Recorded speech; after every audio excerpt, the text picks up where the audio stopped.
Saudações, amada igreja, boa noite. Eu queria antes confessar algo que tem me preocupado bastante. E isso sempre é que Deus tem me dado a oportunidade de poder testemunhar a sua palavra. Duas coisas me preocupam e me deixam trêmulo. E muitas vezes que eu tenho pregado em igrejas que têm ar-condicionado, ventilador como este, eu fico molhado e, sobretudo, trêmulo, por duas razões só.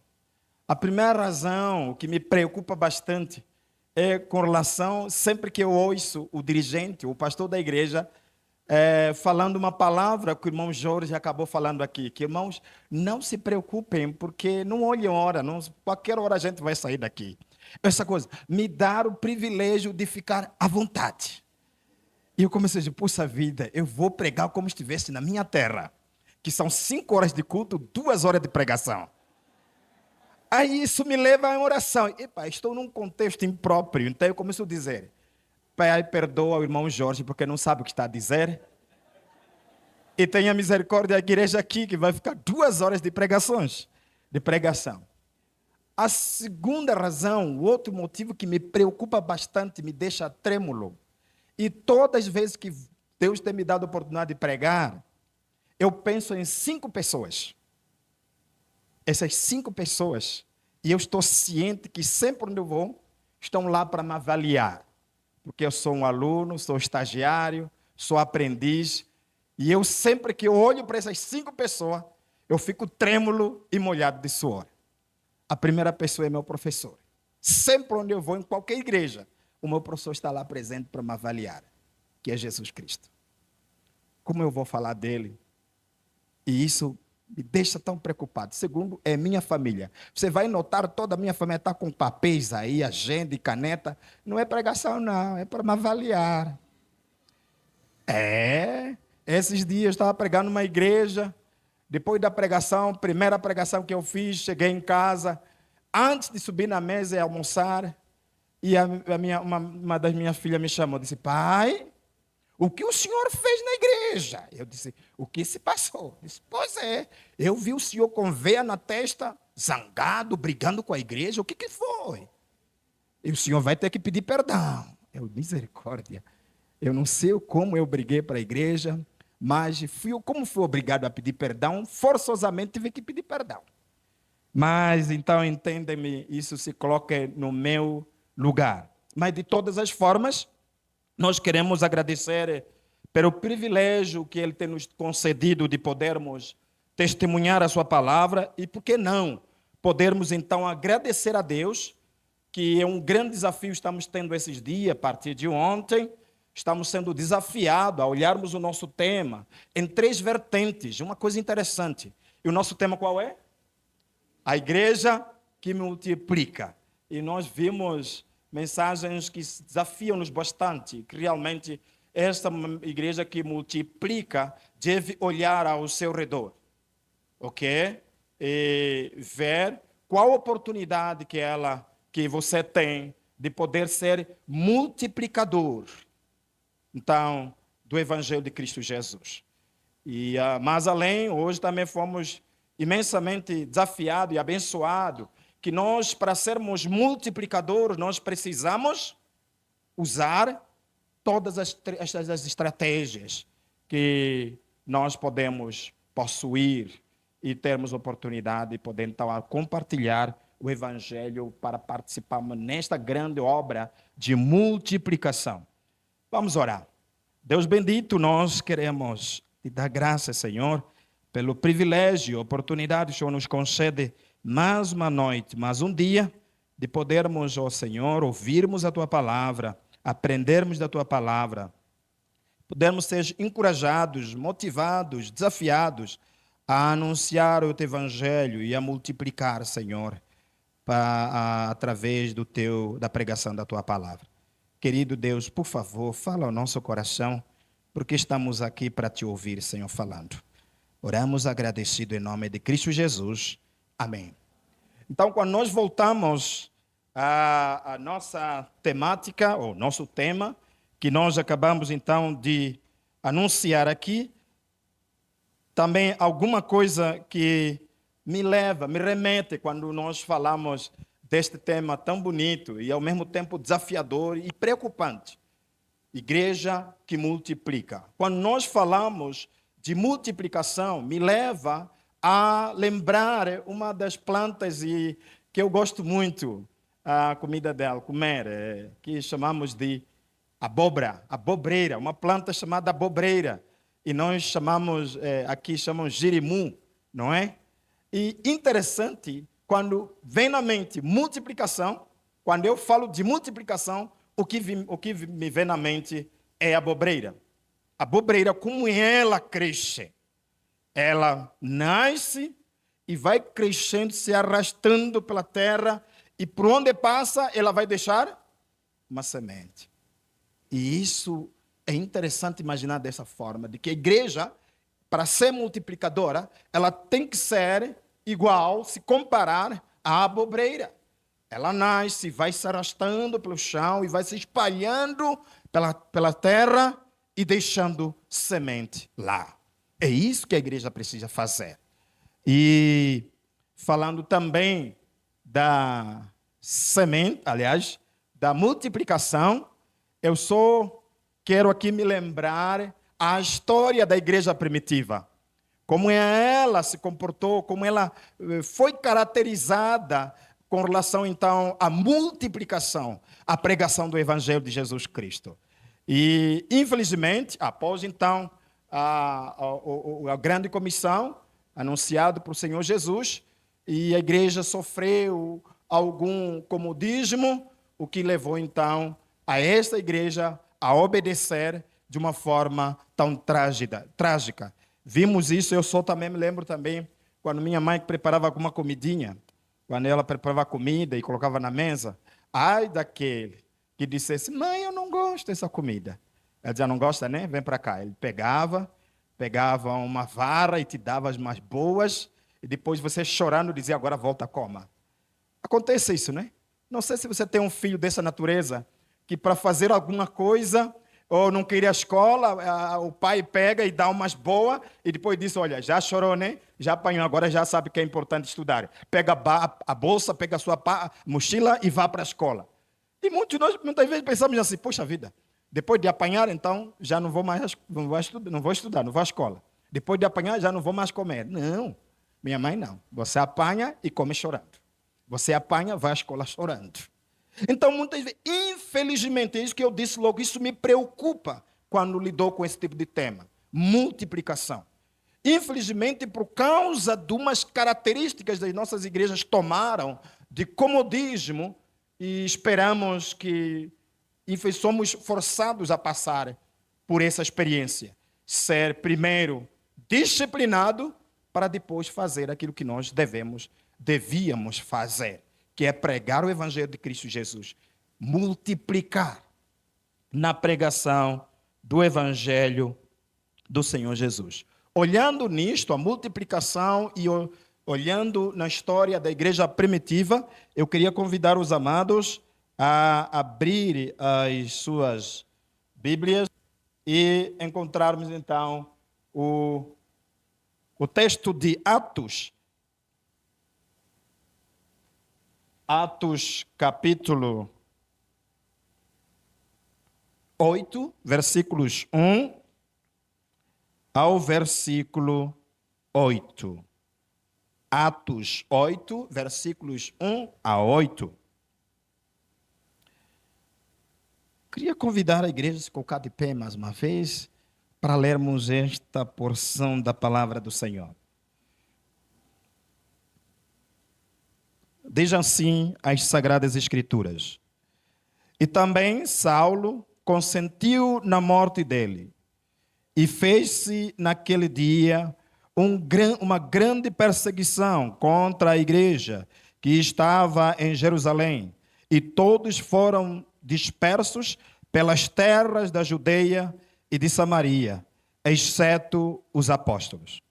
E um dos homens piedosos foram enterrar Estevão e fizeram sobre ele grande pranto. E Saulo, assolava a igreja, entrando pelas casas e arrastando homens e mulheres, os encerrava na prisão.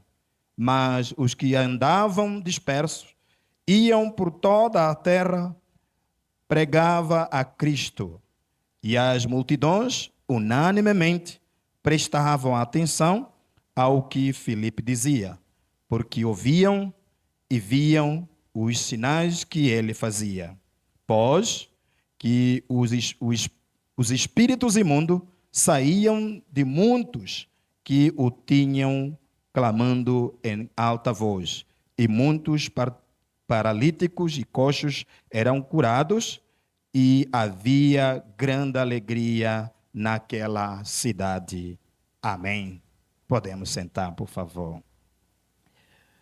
Então, como nós vimos aqui, foi um momento, uma experiência talvez não apropriada que a igreja primitiva, o povo, os cristãos experimentaram naquela época, logo no início da igreja.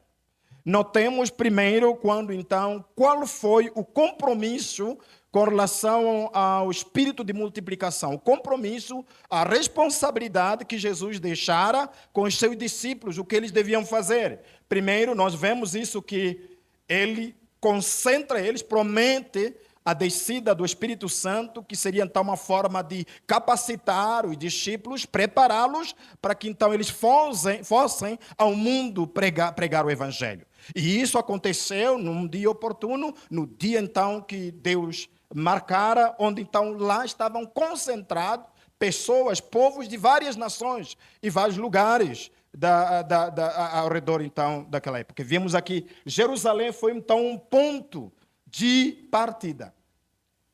Então, e isso em obediência, em cumprimento da ordem de Jesus Cristo, dada então, cumprido em Atos capítulo 1, versículo 8, que diz: e recebereis o poder do Espírito Santo, e ser minha testemunha, tanto em Jerusalém, Judeia, Samaria e até aos confins da terra. Então, aqui houve um cumprimento. E aquele cumprimento da promessa visava para com os discípulos, então, uma grande comissão, visava então uma promessa acompanhada então com uma capacitação, uma promessa cumprida que então culminou com a capacitação, preparação dos próprios discípulos, da própria igreja, que receberam então o poder do Espírito Santo, a capacitação do Espírito Santo. E depois, nesta grande comissão, também culminou, envolveu com a própria missão. Qual era a missão? Ser-me-ei testemunha. Pregar o Evangelho. Então, logo aqui nós entendemos que multiplicação, a igreja que multiplica, é aquela que se envolve na pregação do Evangelho. É mais nada. Eu gosto muito, um dos meus professores lá no seminário diz assim, existem coisas que o mundo faz melhor. Dançar, jogar bola, e muita coisa que ela faz melhor. E nós não precisamos imitar esse mundo. Porque nós temos uma responsabilidade exclusiva, que é pregar o Evangelho. E o mundo não pode também experimentar isso, porque não foi dado esse privilégio. Então, pregar o Evangelho de Cristo Jesus é um privilégio. Apesar de ser uma responsabilidade, é um privilégio que não é qualquer um que deve fazer. Somente aquele que teve a graça revelada, a graça do nosso Senhor Jesus Cristo revelada nele. Então, este é que deve ser testemunha do Evangelho, pregador do Evangelho, participante da multiplicação, através da pregação do Evangelho. Então, desta feita, nós vemos aqui, a promessa foi cumprida, a capacitação do povo, dos discípulos, dos apóstolos, através, então, do Espírito Santo, e depois, então, a missão revelada. Qual era? Pregar o Evangelho, e mais nada. E terceiro, nesta grande comissão, foi então indicado, definido, lugares onde deveríamos pregar o Evangelho, onde deveriam pregar o Evangelho. Então, logo começa Jerusalém, depois toda a Judeia, Samaria, até os confins da terra. Na nossa analogia, nós podemos pensar, não, é algo sequenciada. Talvez Jesus aqui quis dizer que nós vamos começar a Jerusalém, depois é que vamos então para a Judeia, assim de uma forma sucessiva. Não. Se nós formos ver os termos de comparação como, tanto, ele está a dizer algo simultâneo. Participarmos da pregação do Evangelho, na obra missionária, na grande comissão de forma simultânea. Temos aqui pessoas que devem pregar nesta grande nossa cidade, Cariri, outros estão pregando em Juazeiro, outros estão pregando em Barro Branco, e outros estarão pregando lá no Assis Brasil. Em simultâneo, sem perca de tempo, como oportunidade que deve ser, então, aproveitada de uma forma muito urgente. Pregar o Evangelho agora, hoje. Então, isso foi cumprido na descida, então, do Espírito Santo lá em Jerusalém. Então, os discípulos já sabiam, primeiro, o que eles podiam fazer, onde podiam fazer, a missão que eles foram confiados e aonde podiam cumprir essa missão. Em todo o mundo. Quando aqui vemos esta citação de lugares, está a dizer todos os lugares, em toda parte, todo momento, toda hora, precisa ser pregada o Evangelho. Então, nós vamos ver aqui agora o nosso subtema, que é então a igreja multiplicadora envolve também a ultrapassar as fronteiras. Então, nós queremos nos tratar a partir desse exemplo da igreja primitiva, lá em Jerusalém. Então, vamos abordar como a igreja pode ser uma igreja multiplicadora atravessando as fronteiras, além das fronteiras. Queridos, então nós logo vamos ver aqui que tecnologia. Então, interessante que depois de receberem a promessa do Espírito Santo, algo que aconteceu. Talvez podemos dizer, algo falhou por parte daqueles que foram receptores da grande comissão, da mensagem do Senhor, da ordem, do compromisso de pregar o Evangelho aos discípulos. Então chegam, apesar que esse texto, muitas das vezes, olhando de vários estudiosos, tem uma introdução de uma maneira diferenciada, mas tudo culmina com o mesmo propósito. Então, os discípulos aqui, eles param em Jerusalém e eles se acomodam. Eles se afixam em Jerusalém, o que então, de alguma maneira, trouxe um atraso na expansão do Evangelho.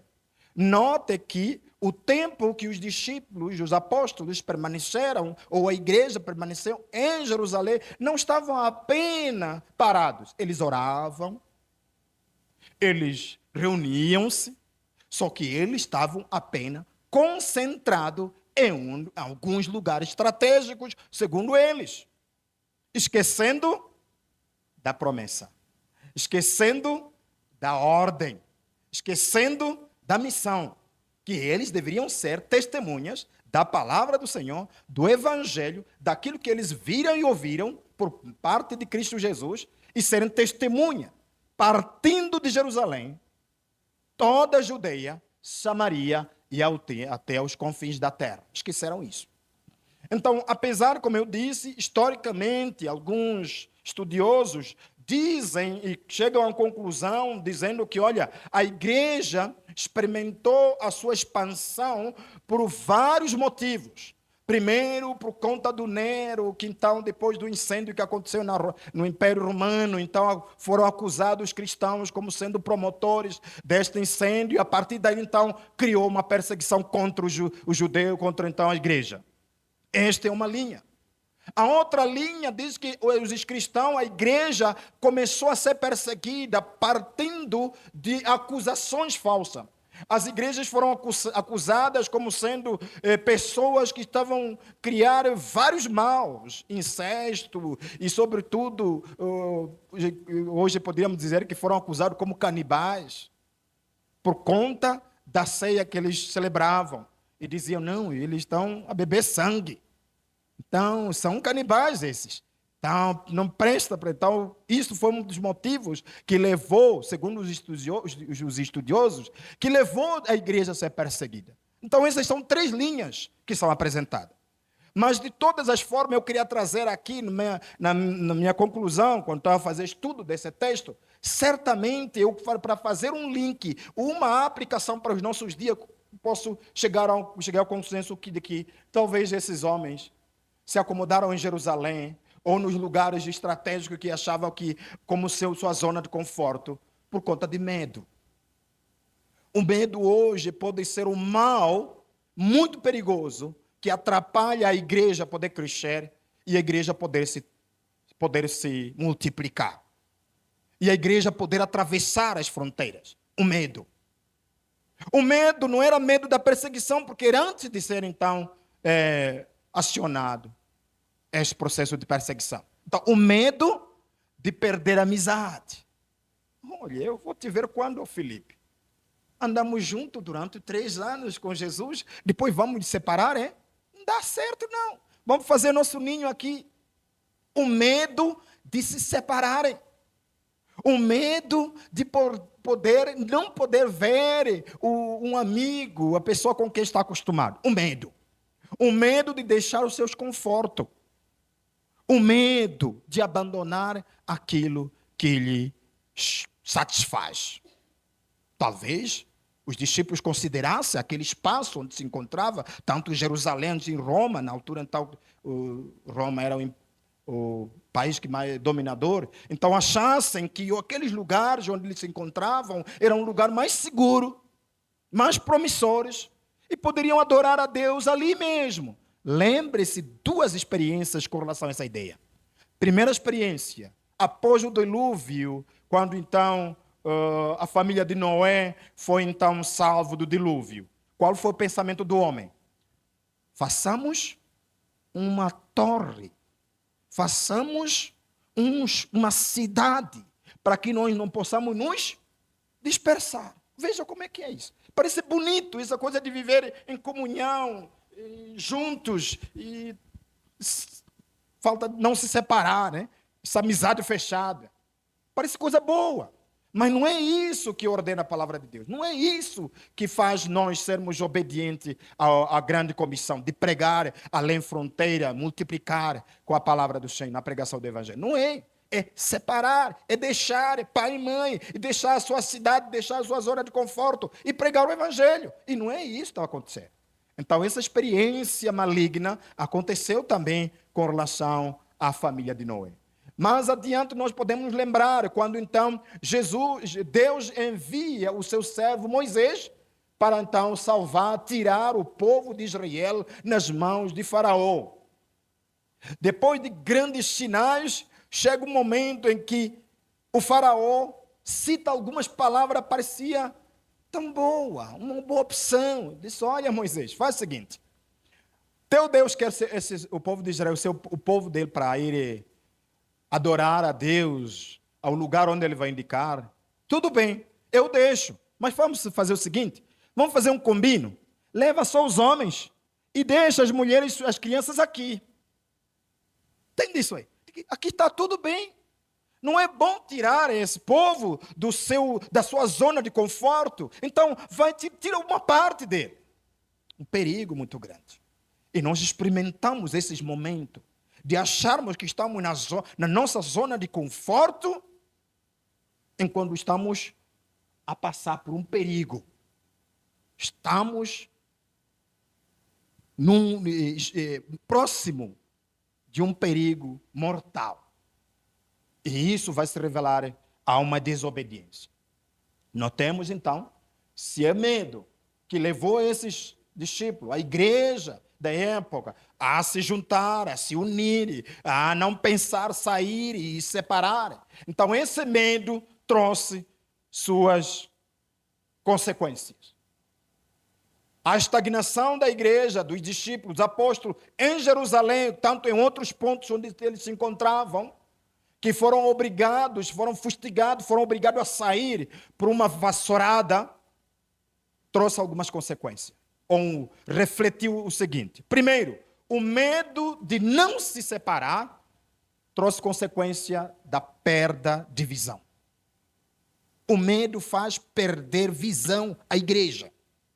O medo de não sair, até não é o medo do perigo de chegar numa zona de Assis, não é? Brasil, onde não tem nem transporte, onde as casas são precárias. Não é o medo da situação em si. É o medo de deixar o nosso conforto. Deixar nossa caminha, deixar nosso cafezinho. É este medo. Deixar de estar longe daquilo que nos satisfaz. Este pode ser o medo. E pode ser um medo destruidor. Assassino que mata a visão. A ponto de nós não olharmos as necessidades de outros povos que estão distantes do Senhor. Este é um dos perigos que foi experimentado aqui. O medo também não só mata a visão,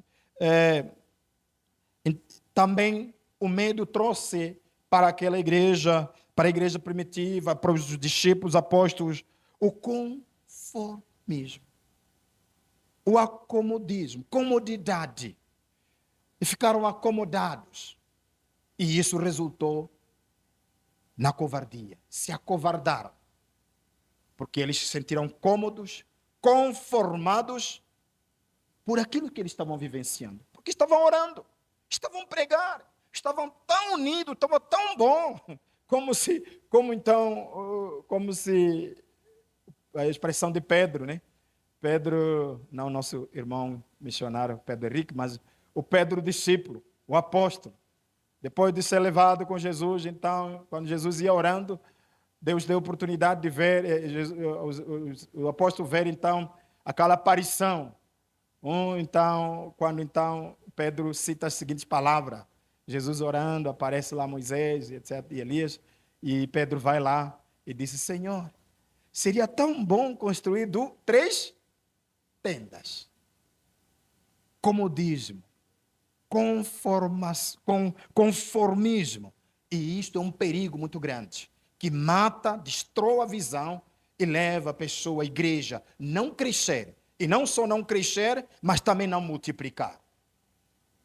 Logo, note o que diz em Romanos capítulo 12, diz que rogo-vos, pois, irmãos, que apresentei o vosso corpo como sacrifício vivo, santo e agradável. E mais assim adiante diz o quê? Não vos conformeis com esse século. Não tome forma desse mundo. Não se acomodem com esse mundo. Este mundo é tenebroso, é falso, é perigoso. Faça o seu papel, que é pregar o Evangelho. Eu não sei se você já imaginou porque Deus não te matou. Ou, por outras palavras, para amenizar a palavra, para minha filha não me puxar a orelha a dizer que estava a brigar com a igreja, para amenizar a palavra. Você sabe por que Deus não te levou, não te chamou para a glória até hoje? É porque Ele tem uma missão com você. Tem uma missão que você precisa cumprir. Pregar o Evangelho e mais nada. Você está neste mundo para testemunhar o Evangelho, para pregar o Evangelho. Logo, nós vemos isso, os discípulos desperdiçando essa oportunidade.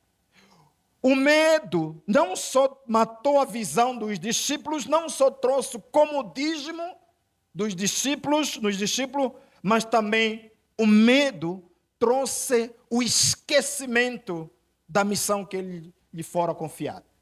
Esqueceram. Qual era a missão? Serem testemunha aonde? Jerusalém, toda a Judeia, Samaria, até os confins. Mas onde se encontrava nessa hora? Parado aonde? Em Jerusalém. De um trono folgado, sentado. Eu gosto muito de usar aquele termo. Um cara como esse, como é crente, Zizi. Sabe o que quer dizer Zizi? Zona de conforto. Está na zona de conforto. Em outras palavras, está a dizer aqui, don't touch me. Não sei se é isso aí. Não me toque. Está ali. Eu não sei, meu irmão, se você se identifica com esse fulano aqui. E eu gostaria que você saísse aqui pedindo a misericórdia de Deus. Esquecer isso da zona de conforto que você precisa fazer. A obra dela é uma missão que você precisa fazer. Foi confiado em você e é a sua responsabilidade. Não queremos Zizi. Zizi é Moçambique. É Christian Church é uma falsa religião perigosa. Acende fogo e começa a dizer para tirar os demônios, você tem que entrar ali no fogo, quando você não se queimar, então você está purificado. Muita gente morre nesses cultos desse Zici. Então, meus queridos, nós precisamos rever os nossos conceitos preconcebidos com relação à obra missionária e participarmos dessa grande comissão, da multiplicação. O crescimento da igreja, como nosso pastor falou essa manhã, não podemos apenas olhar no crescimento da igreja, mas na multiplicação, cujas essas palavras são diferenciadas. Então nós precisamos entender isso. Os discípulos esqueceram a sua missão. Qual era? Pregar o evangelho. Em quarto lugar, nós vamos ver que o medo que levou esse povo a se acomodar, a esquecer a missão, e também a perder a visão, este medo fez com que os discípulos fossem desobedecessem. Notem lá atrás o que Jesus falara com os seus discípulos, ele disse: não vos chamarei mais de servos, mas sim de amigo, mas se fizerem aquilo que eu vos mando. E aqui os discípulos tinham esquecido isso. Para eles tornarem amigos de Jesus, eles precisavam obedecer, cumprir, fazer tal qual como eles foram ordenados. E aqui não fizeram. Se acomodaram, se acovardaram, esqueceram da missão, perderam a visão e aí então caíram na desobediência. E talvez o medo, poderíamos acrescentar mais, ainda mais, trouxe preguiça. Está na hora para pregar. Está na hora para evangelizar. Aqui está um calor que nem dá para sair desse arzinho. Já ouviu isso? 15 horas para sair, para pregar o evangelho. Você olha na janela, está o inferno lá fora. Dá não. Esse calor aí eu vou ter problema de pele, vou ter problema de saúde. Não vou aguentar não. Tem uma água gelada aí, começa a pensar. Irmão, o relaxamento total. A igreja está cada vez mais esfriando. Estou falando num contexto geral. Estou falando num contexto mundial. A igreja está cada vez mais minguando por causa do conforto, do conformismo, por causa da perca de visão, por causa da desobediência e por causa do relaxamento. E nossas crianças, nós, nas EBD, na EBEC, nós cantamos: Deus não quer preguiçoso em sua obra. E não quer mesmo. Não, a obra do Senhor não é para preguiçoso, não. Esse dia estávamos tratando um tema chamado valente, homem valente. Deus quer homens valentes, que dá a cara, que enfrenta riscos, que sai da sua zona de conforto para enfrentar o desconforto, que sai do seu contexto para enfrentar outros contextos, só por causa por um motivo só: pregar o evangelho, por causa de Cristo. Nós vimos também, isso me trai muito, vimos também que esses perigos que nós vemos aqui, o medo que matou a visão, o medo que fez os discípulos se acomodarem, o medo que fez os discípulos esquecer a missão e também desobedecerem à ordem. Isto trouxe implicações. Então, isso que nós vamos ver aqui, algumas implicações que levaram os discípulos, então, a enfrentar. Algumas consequências que levaram a igreja em Jerusalém a enfrentar. Tenho ouvido algumas palavras aqui no Brasil. Eu já citei isso muitas vezes. Diz assim: se não vai para o bem, vai, amarra. É essa, amarra. Amarra, essa amarra, né? Vai amarra, vai a penha. Não sei se esse termo usa. Se não vai para o bem, vai a penha. É isso? Vai o quê? Ok, olha a minha nossa missionária, já traduzi. Se não vai para o bem, vai para o mal. É isso aí. Infelizmente, nós não queremos o plano A de Deus, queremos o nosso plano B. E se é o nosso plano B, como eu disse, seremos como nossa mãe, minha mãe. Que você não quer comer, tá bom, apanha. Depois, quando você está chorando, sussurrando, diz agora coma. Tem gosto quando você come chorando? A comida tem gosto? Pergunta que já fez, não tem não. Por que você não faz as coisas como deve ser, na hora que deve? E precisa amar. Infelizmente, aconteceu isso. Por causa do medo, por causa do incumprimento da promessa, por causa da desobediência e também por causa da perda de visão, houveram algumas implicações. Quais são as nossas implicações? As implicações que os discípulos enfrentaram, os problemas que os discípulos enfrentaram, podemos ler? Atos 11, 19 e versículo 19 ao 20. Diz o quê? Então, vamos todos ler? Então, os que haviam sido dispersos por causa da perseguição, desencadeada com a perseguição de Estevão, se espalharam até ao Fenícia, Chipre, Antioquia, não dando mensagem a ninguém, além dos judeus. Alguns deles eram de Chipre, e que chegaram até Antioquia, pregaram também aos gregos, apresentando o Evangelho do Senhor Jesus. É isso que nós precisamos chegar? Precisamos chegar até esse ponto? Logo, vemos essas implicações. O desencadeamento da perseguição trouxe algumas implicações. Primeiro, logo no versículo 19, 20, então nós vemos que a perseguição causou o avanço da igreja, o crescimento da igreja. A perseguição. A perseguição também causou não só o avanço, o crescimento da igreja, mas também a dinâmica, o impacto do evangelho. Não só alcançou os seus próximos, os judeus, também esse evangelho alcançou os judeus, como nós vemos aqui. Aliás, os gentios, os gregos, pessoas além fronteira, alcançou. Graças à perseguição. O plano B que o homem escolheu. Rejeitou o plano A de Deus, que era um plano mais seguro, simples, mas quiseram um plano mais duro, mais difícil.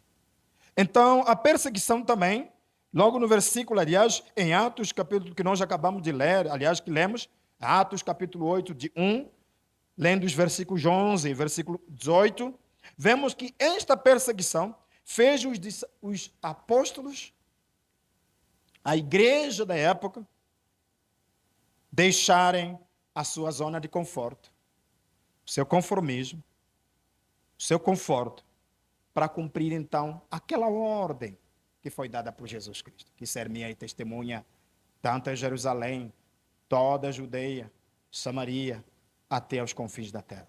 Então, graças a essa perseguição, fez os discípulos acordarem, lembrarem da promessa, deixar a zona, abandonar o medo e voltar à visão de anunciar o evangelho.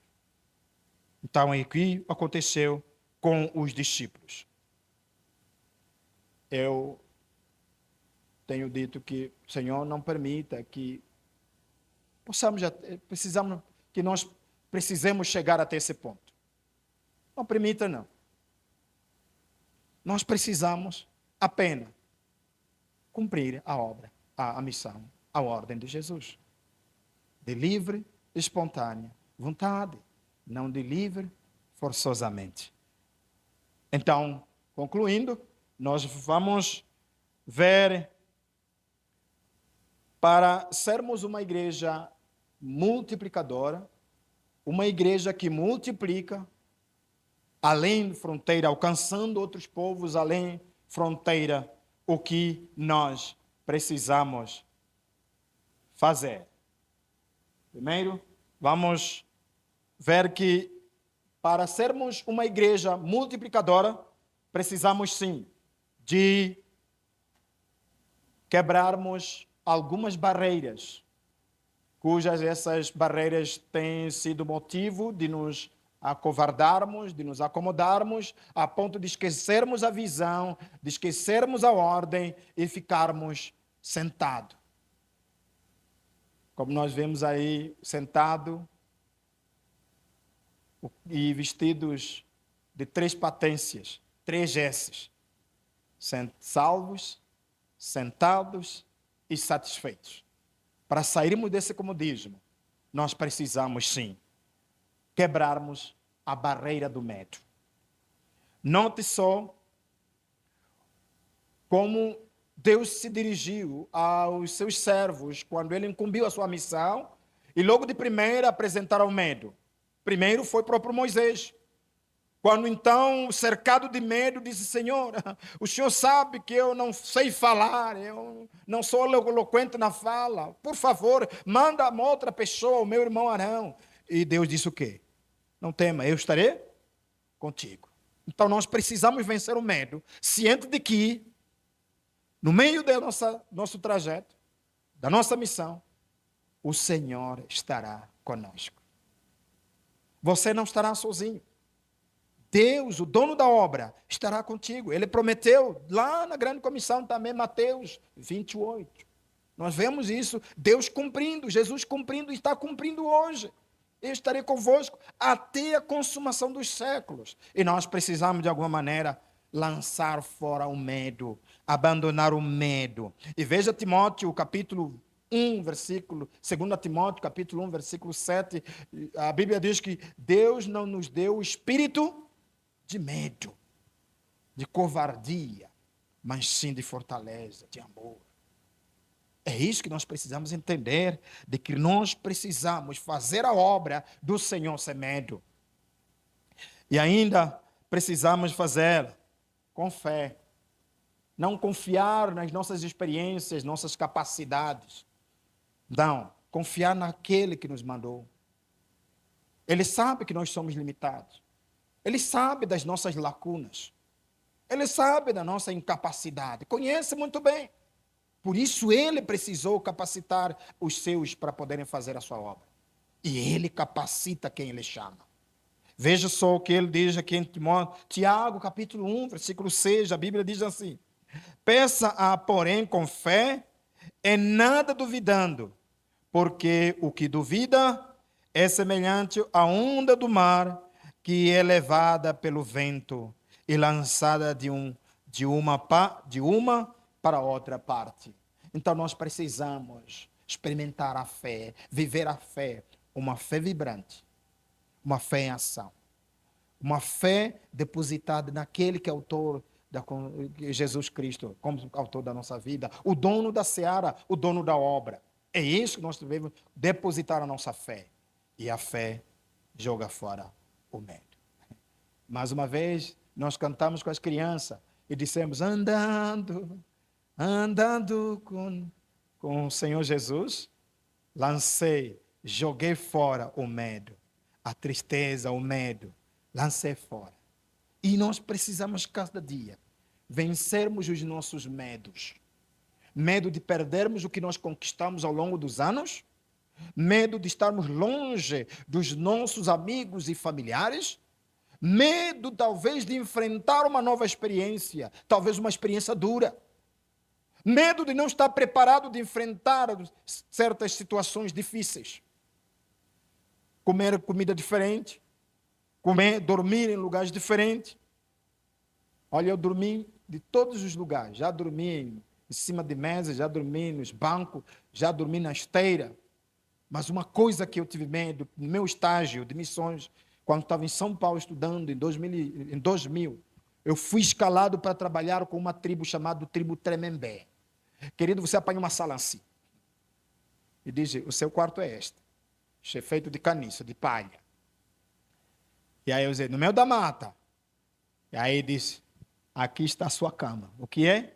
Rede, mano. Rede. Irmão, primeira noite que eu dormi, eu me sentia que estava a voar para o céu. E acordei no chão. Eu já tinha caído.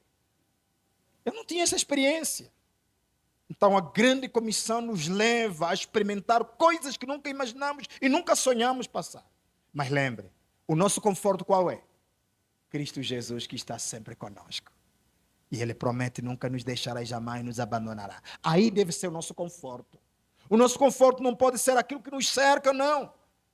A nossa caminha, nossa casa, nossos amigos. Não, não pode ser esse o nosso conforto. Nosso conforto deve estar centrado na pessoa de Jesus Cristo. Aquele que nos confiou, aquele que nos chamou, aquele que nos confiou e aquele que nos enviou para testemunhar a sua obra, participar nessa grande obra de multiplicadores. Ainda, para nós sermos uma igreja multiplicadora, que ultrapassa as fronteiras, além fronteiras. Sim, precisamos quebrarmos muitas vezes a vergonha, a barreira da vergonha. Às vezes a vergonha nos afunila, nos atrai, a ponto de nós não termos coragem de sairmos, pregar o evangelho nem para os nossos vizinhos. Eu pregar para aquele meu vizinho, ele conhece meu passado. Não vai dar nada. Se eu for aproximar aquele vizinho, ele vai começar a abrir o arquivo dos meus podres. E aí não dá certo, não. Vale a pena me continuar assim, no meu cantinho, com a Bíblia debaixo do sovaco. Meu querido, a Bíblia diz que deixemos de ser covardes. Desculpa, tinha dito que eu não ia brigar com a igreja, porque a minha fé está aí. Deixemos de ser acanhados, envergonhados, porque a palavra de Deus em Romanos capítulo 1, versículo 16, a Bíblia diz que não me envergonho do evangelho. E nós queremos nos acovardar, queremos viver na vergonha. Não temos vergonha de estarmos aí envolvidos com o mundo, perdemos noites e noites jogando conversas supérfluas pelo celular, não temos vergonha. Mas estamos tendo vergonha de pregar o evangelho. A única vergonha que nós precisamos fazer é aquela vergonha que Adão e Eva teve. A vergonha do pecado. Isso sim. Não vergonha de pregar o evangelho. Meu 3, para sermos uma igreja que multiplica além das fronteiras, precisamos sim quebrar as barreiras da preocupação. Se eu deixar minha casa, se eu deixar meu conforto, o que lá vou fazer? Eu não acredito, eu tiro o chapéu e louvo a Deus pela vida do nosso querido irmão, missionário, colega, irmão Pedro Henrique.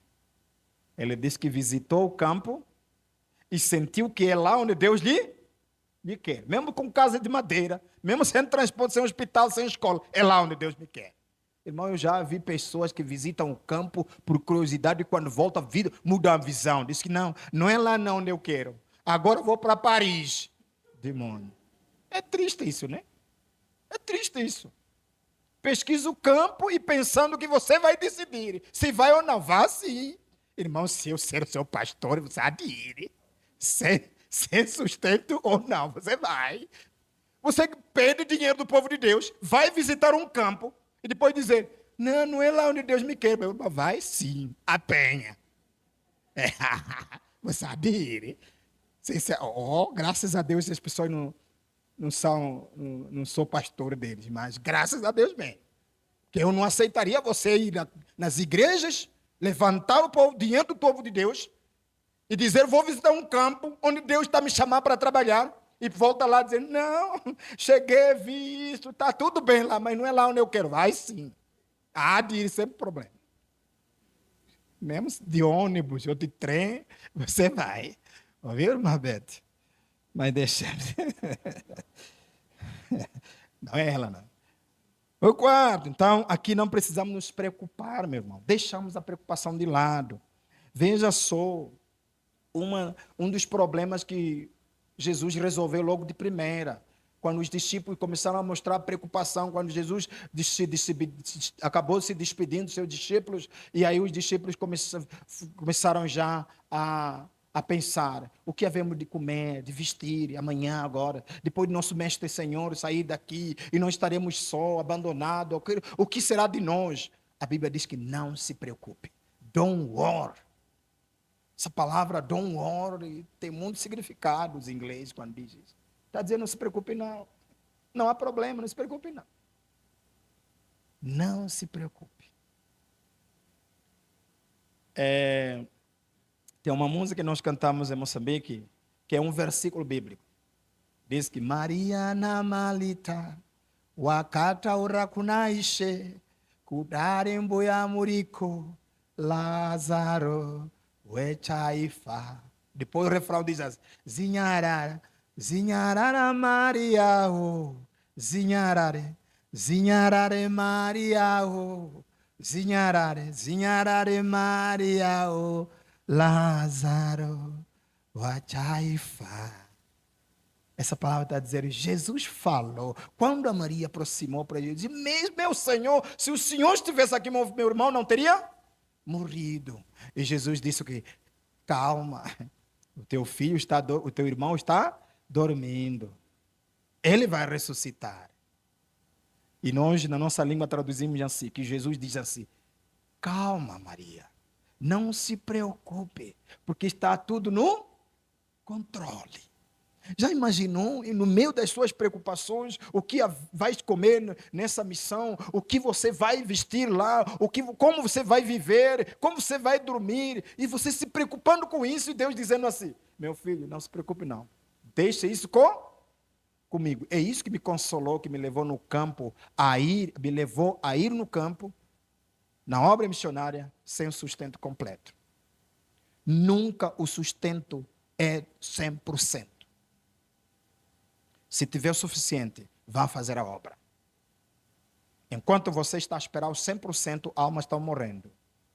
Sedenta do Evangelho. Precisamos assumir esse compromisso de multiplicação, de pregação do Evangelho como algo urgente. Você pode ir no hospital agora mesmo, dizer, eu não dormi, estava tossindo, eu não sei se alguma coisa é Covid, alguma coisa. As pessoas vão dizer, espera aí. Você mesmo tossindo, tá bom, espera um pouquinho aí. E aparecer alguém, com emergência, com ambulância, dizer que teve acidente, quem vai ser atendido primeiro? Aquele que está na emergência. Querido, a missão, a pregação do Evangelho, a grande comissão, a missão de multiplicação é urgente. E não tem espera não, é agora. Por isso nós precisamos então rever isso, fazermos. Por último, nós vemos que para sermos uma igreja multiplicadora, nós precisamos sim de termos a visão de multiplicadores. Se nós queremos ser uma igreja multiplicadora, nós precisamos ter uma visão de multiplicadores. E para sermos multiplicadores, nós precisamos fazer duas coisas só. Obedecer a Cristo e fazer a sua vontade, que é pregar o Evangelho. Somente isso. Para você ser uma igreja multiplicadora, você só precisa obedecer. Obedecer a ordem e cumprir a ordem. Pregar o Evangelho. E você está fazendo parte de multiplicador. Aqui, ali, acolá. Em simultâneo, a pregação do Evangelho. Nós precisamos ser uma igreja multiplicadora. Jesus, no Evangelho de João, capítulo 10, versículo 9, diz o quê? Eu sou, podemos ler todos juntos? Eu sou a porta. Se alguém entrar por mim, salvar-se-á. Entrará e sairá e achará pastagem. A igreja deve ser assim. A igreja deve ter duas portas. Uma porta de entrada, uma porta de saída. Deixemos de estarmos acomodados dentro de quatro paredes. A obra missionária não é feita dentro de quatro paredes.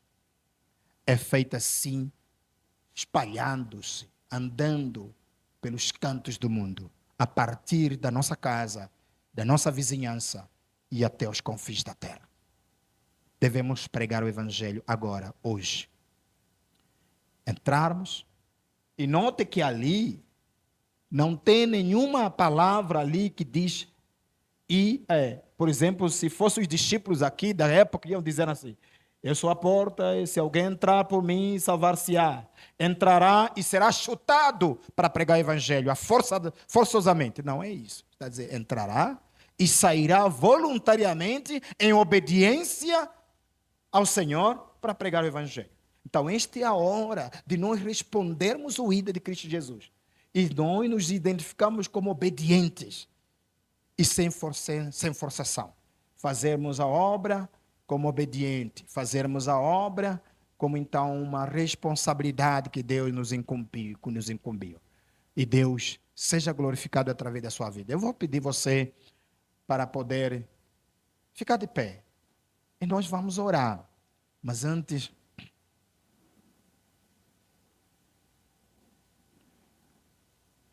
eu queria contar com a ajuda do nosso pastor e nossos irmãos da EBEC.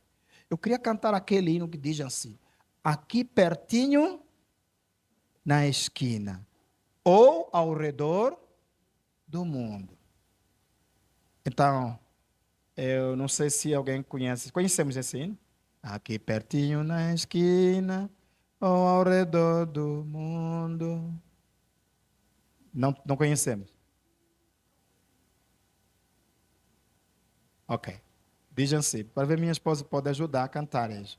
Aqui pertinho na esquina, ou ao redor do mundo, crianças necessitam de Jesus e do amor profundo.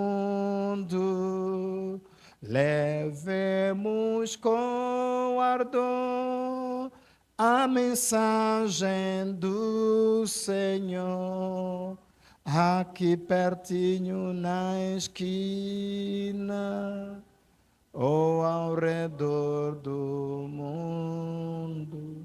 Que Deus use você como multiplicador na pregação do Evangelho. Amém. Deus abençoe.